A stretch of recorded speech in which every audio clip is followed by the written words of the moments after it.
Kigi is a game of pretty trees and tricky choices. You'll arrange cards so that you grow your tree or an opponent's tree, scoring points by making groups of matching features.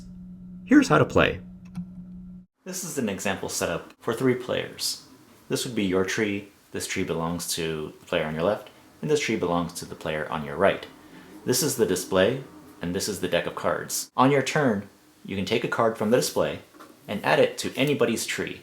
You can connect to any part of a branch in any orientation. There's no grid. The restrictions are that you cannot cover a feature that's on another card. So you can't cover this flower, you couldn't cover this dragonfly, and you couldn't cover this butterfly.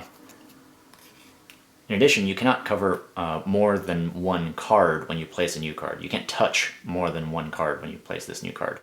So for example, if you wanted to add this card to this branch, it wouldn't be legal because you're touching more than one card here. You'd have to move this over to this branch, or you could just simply extend it on this branch, or put it onto someone else's tree.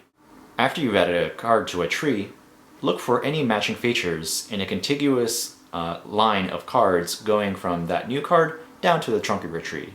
This is a very simple example. You'll look for any purple flowers, pink flowers, or butterflies. You only have purple flowers down to the trunk of your tree, so you'll count 1, 2, 3, and you'll score 3 points because you've matched 3 features on this tree.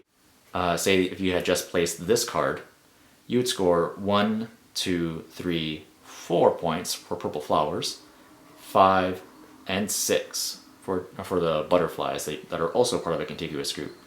So that would be 6 points total.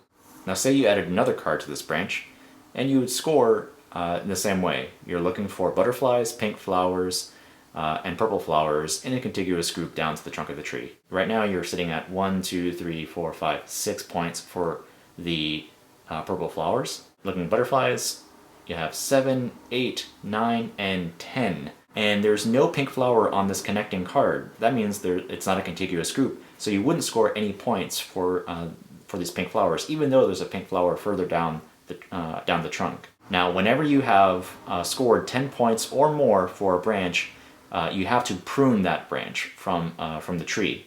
So that means you take any cards that were in that branch, they fall off, and they go to the collection of whoever owned that tree.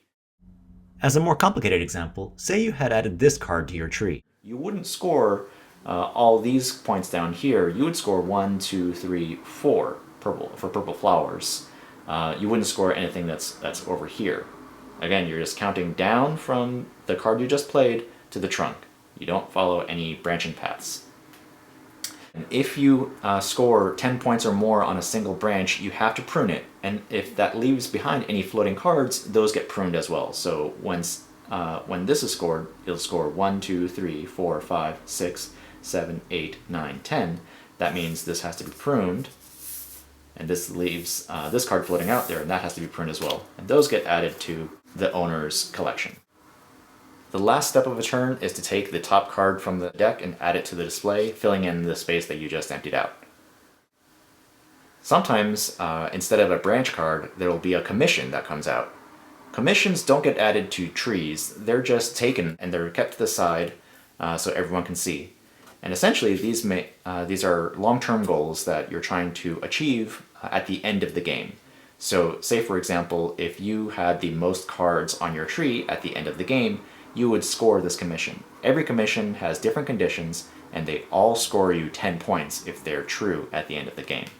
If you ever have a situation where you have 3 commissions in the display, then you have to remove them all from the game and draw 3 new cards. When the last card is taken from the display, that is the end of the game.